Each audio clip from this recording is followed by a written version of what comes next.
Question tag అంటే చాలా సింపుల్గా చెప్పుకుందాం. ఒకసారి చూడండి.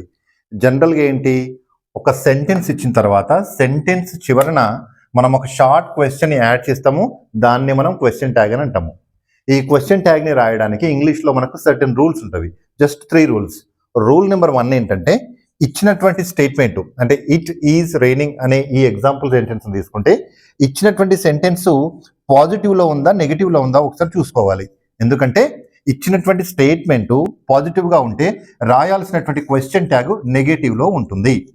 దెన్ ఒకవేళ ఇచ్చినటువంటి స్టేట్మెంట్ కనుక నెగటివ్లో ఉంటే question tag should be in positive. That is the first rule. All right.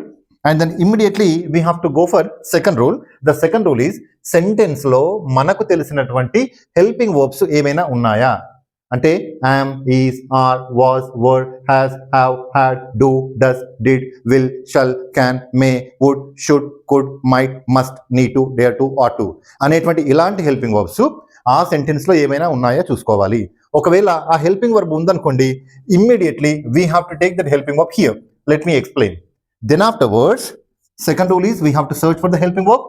And the third rule is ఇచ్చినటువంటి సెంటెన్స్లో సబ్జెక్ట్ ఏముందో చూసుకోవాలి. ఒకవేళ ఇచ్చినటువంటి సబ్జెక్టు నౌన్లో కనుక ఉంటే దాన్ని మనము ప్రొనౌన్లోకి చేంజ్ చేయాలి. These are the rules. ఒక్కసారి ఎగ్జాంపుల్ సెంటెన్స్ తీసుకుందాం. ఇక్కడ చూడండి. ఇక్కడ సెంటెన్స్ ఏముంది? It is raining. వర్షం పడుతుంది. ఇది పాజిటివా నెగటివా అంటే ఏంటి? Sentence positive. క్వశ్చన్ ట్యాగ్ ఎలా ఉండాలి? నెగటివ్. నెగటివ్ అంటే జనరల్గా మనం యూజ్ చేసేది ఏంటంటే నాట్. ఈ నాట్ ని మనము షార్ట్ ఫామ్ లో రాస్తాము. అంటే ఎలా రాస్తామంటే నాట్ అని పూర్తిగా కాకుండా ఇంట్ అని రాయాలి. Then immediately we have to search for the helping verb. దీనిలో హెల్పింగ్ వర్బ్ ఏముంది? ఈజ్. ఈ ఈజ్ ని తీసుకెళ్లి ఇంట్ కంటే ముందు అంటే అప్పుడు ఏమవుతుంది? Isn't. Then we have to search for the subject. ఇక్కడ సబ్జెక్ట్ ఏముంది? ఇట్. ఈ ఇట్ ని తీసుకెళ్లి ఇజింట్ తర్వాత చివర్లో రాస్తే automatically that will become a question tag. ఇంకో సెంటెన్స్ చూద్దామా? చూడండి ఒకసారి. He has not completed it. అతడు దీనిని కంప్లీట్ చేయలేదు. అంటే ఇచ్చినటువంటి స్టేట్మెంట్ ఎలా ఉంది? నెగటివ్ గా ఉంది. ఇది నెగటివ్ గా ఉందంటే క్వశ్చన్ ట్యాగ్ ఎలా ఉండాలి? పాజిటివ్ గా ఉండాలి. పాజిటివ్ గా ఉండాలంటే ఇక్కడ మనం ఇంట్ ని రాయట్లేదు. Then immediately we have to search for the helping verb. ఇక్కడ హెల్పింగ్ వర్బ్ ఏముంది? హ్యాస్. హ్యాస్ అని తీసుకొచ్చి ఇక్కడ యాజ్ గా రాసిస్తాము. రైట్. దెన్ నెక్స్ట్ సబ్జెక్ట్ ఏముంది? ఇక్కడ హీ. హీ అనేది ఆల్రెడీ ప్రొనౌన్ కాబట్టి నో ఇష్యూస్. ఈని తీసుకొచ్చి హ్యాస్ తర్వాత రాసిస్తాం. Then it will become a question tag. Then third sentence, Ravi was here yesterday.